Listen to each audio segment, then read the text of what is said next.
Hello friends, today we will see how to solve the questions through Bayes theorem. So our question is, an urn contains 5 red and 5 black balls. एक basically box है जिसमें कि 5 red और 5 black balls हैं. A ball is drawn at random, its color is noted and is returned to the urn. एक ball को randomly अचानक से निकाला गया, उसके कलर को नोट किया गया और वापस से उसे बॉक्स में डाल दिया गया. Moreover, 2 additional balls of the color drawn are put in the urn and then a ball is drawn at random. जो बॉल निकाली गई थी उसके कलर को नोट किया गया था, तो उसी कलर की 2 और बॉल्स को, एडिशनल मतलब 2 और बॉल्स को उसी बॉक्स में डाल दिया गया और उसके बाद फिर अचानक से बॉल को निकाला गया. What is the probability that second ball is red? क्या प्रोबेबिलिटी है कि सेकंड बॉल जो है वो रेड होगी? तो चलिए देखते हैं कि ऐसे क्वेश्चंस को सॉल्व कैसे करते हैं. सबसे पहले हम इसे बेस थ्योरम के थ्रू सॉल्व करेंगे. हमारे क्वेश्चन में गिवन है कि हमारे पास 5 रेड और 5 ब्लैक बॉल्स हैं. हम इवन हमारे फर्स्ट इवेंट को हम रेड बॉल्स मान लेते हैं और सेकंड इवेंट हमारा ब्लैक बॉल्स है. तो हमारी जो प्रोबेबिलिटी होगी फर्स्ट इवेंट की वो 5/10 हो जाएगी क्योंकि टोटल बॉल्स 10 है. तो फर्स्ट इवेंट की प्रोबेबिलिटी 5/10 और सेकंड इवेंट की प्रोबेबिलिटी भी 5/10 हो जाएगी. हमारा फर्स्ट इवेंट क्या है? रेड बॉल्स का, और जो हमारा सेकंड इवेंट है वो ब्लैक बॉल्स का है. ये हमारा एक कॉमन इवेंट है. वो कॉमन इवेंट क्या है?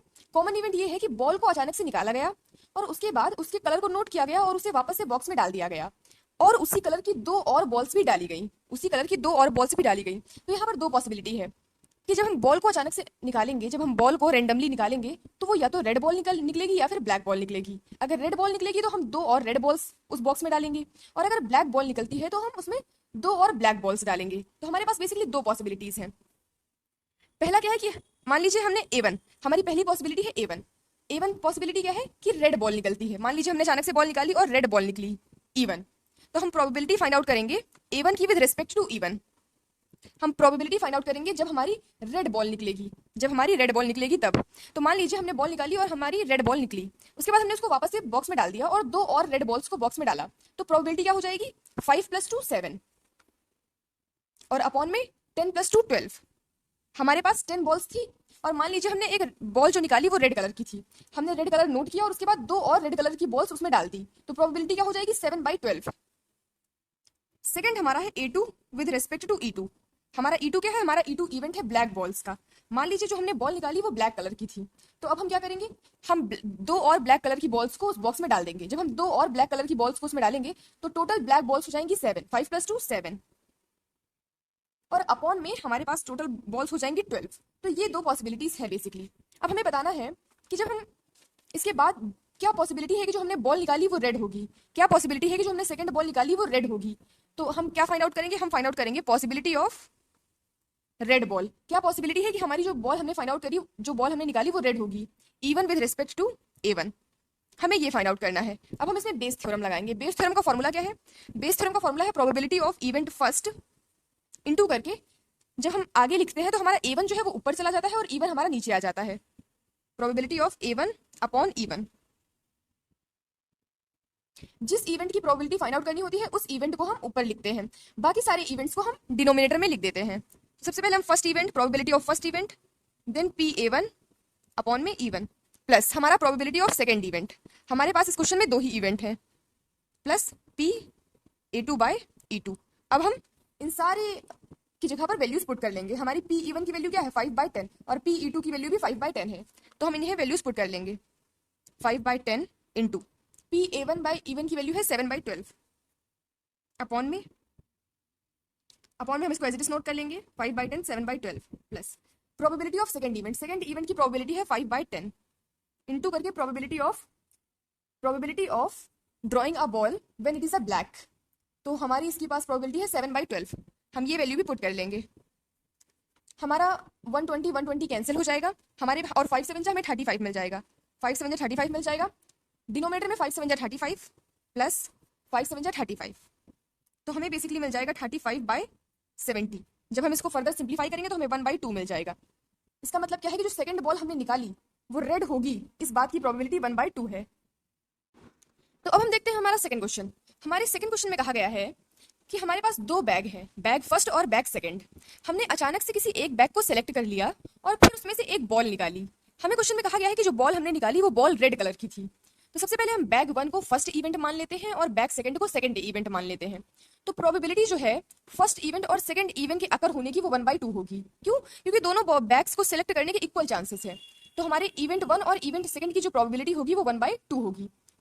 अब इसमें हमें एक इवेंट दिया गया है कि रेड, जो हमने बॉल निकाली वो रेड कलर की थी। ए हमारा एक इवेंट है। इवेंट क्या है? ए हमारा एक कॉमन इवेंट होता है। तो कॉमन चीज क्या है? कॉमन चीज ये है कि जिस बैग में से भी बॉल निकाली गई वो बॉल रेड कलर की थी।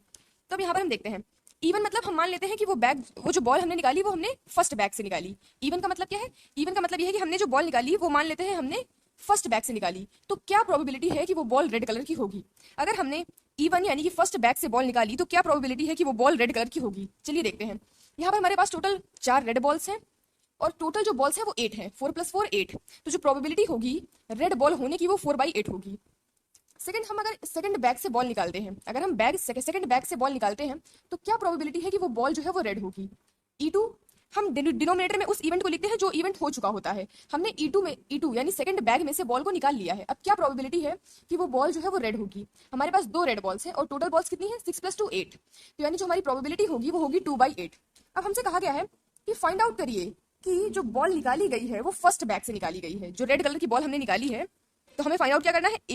A1 हो चुका है, यानी जो बॉल है वो रेड कलर की निकल चुकी है। A1 हमारा रेड बॉल है तो A1 हमारा हो चुका है, यानी हमने बॉल निकाल ली है। अब हमें पता ये करना है कि क्या प्रोबेबिलिटी है कि वो फर्स्ट बैग से निकाली गई है। फर्स्ट बैग मतलब E1।